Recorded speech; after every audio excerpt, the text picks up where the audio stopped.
থাকবেন যে আমি বয়সে এই বা সম্মানে এই আমাকে এই বলা হয়েছে। তো আমি অনুরোধ করছি কেউ মনে কষ্ট পাবেন না।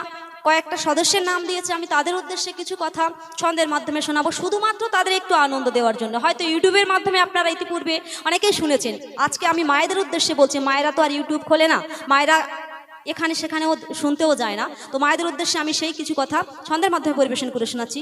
কবি লিখছে, বলছে দেখুন। এই ৬ নম্বর গয়রান বস গ্রামবাসীদের হয় না তুলনা। ৬ নম্বর গয়রান বস গ্রামবাসীদের হয় না তুলনা। কত পরিশ্রম করেছে এরা, সাজিয়েছে মজমা। তাই বলছে তোমাদের তুলনা নাই নাই রে, আছো যত দাদা ভাই, তোমাদের তুলনা নাই নাই রে, আছো যত দাদা ভাই। এই অনুষ্ঠানের সভাপতি শাহজাহান ভাই এবং সহসভাপতি মোস্তফা ভাই এবং সেক্রেটারি শামসুল ভাই, তাদের উদ্দেশ্যে কবি বলের ছন্দে কি লিখেছে সুরের মাধ্যমে শোনাচ্ছি। কবি লিখছে দেখুন। ওই আমার শাহজাহান ভাই আর মুখখানা। কোথায় আমার শাহজাহান ভাই? আমি দেখতে চাই আমার যে কবি সে কিন্তু না দেখে গজলটি তাদের মানে ডেসক্রিপশন দিয়েছে, তাদের চেহারা কেমন বর্ণনা করেছে ছন্দের মাধ্যমে, আমি সুরের মাধ্যমে পরিবেশন করে শোনাবো। তাই আমি অনুরোধ করছি প্রত্যেক সদস্যের কাছে যদি একত্রিত হয়ে গজলটি শোনেন তাহলে ভালো লাগবে, আর আমারও সার্থক হবে গজলটি গাওয়া, যে না আমার কবি সার্থক হয়েছে, না দেখেও তার কথার সাথে লেখার সাথে কতটা মিল আছে। কবি লিখছে কাকে উদ্দেশ্য করে? শাহজাহান ভাইকে উদ্দেশ্য করে বলছে দেখুন। ওই আমার শাহজাহান ভাই আর মুখখানা কেমন ওই বর্ধমানের মিহিদানা। আমার শাহজাহান ভাই আর মুখখানা যেন বর্ধমানের মিহিদানা। আর মোস্তফা দাদার রূপ দেখে শামসুল ভাই আর হিংসে লাগে। আমার শাহজাহান ভাই আর মুখখানা যেন বর্ধমানের মিহিদানা।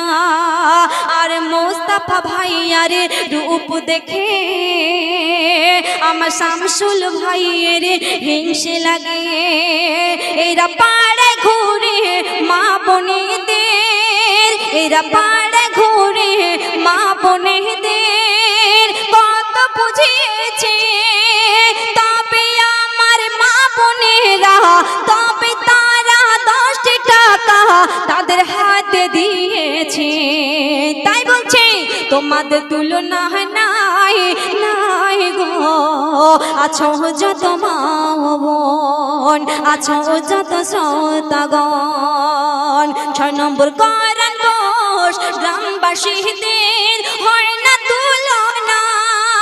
কত পরিশ্রম করেছো তোমরা, কত পরিশ্রম করেছো তোমরা, সাজিয়েছো মজমা।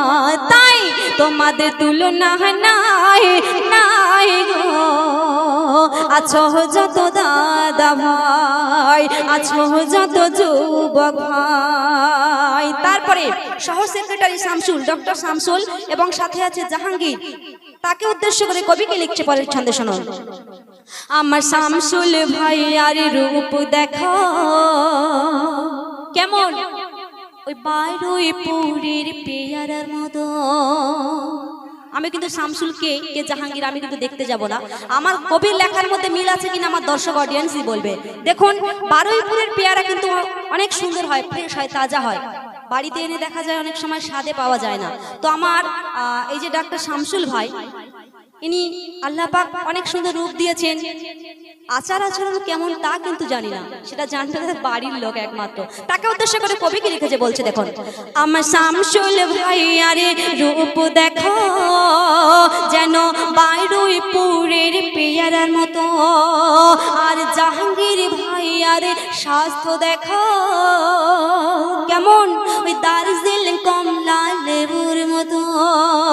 আমার আমার শামসুল ভাইয়ারে রূপ দেখো যেন বারুইপুরের পেয়ারার মতো, আর জাহাঙ্গীর ভাইয়ারে স্বাস্থ্য দেখো যেন দার্জিলিং কমলা লেবুর মতো। আমার আতিয়ার ভাইয়ের কথা বলে, আমার আতিয়ার ভাইয়ের কথা বলে টাঙিয়েছে, আর নচিম ভাইয়ার রাজা দাদা, আমার নচিম ভাইয়ার রাজা দাদা শুধু ফাঁকি মেরেছে।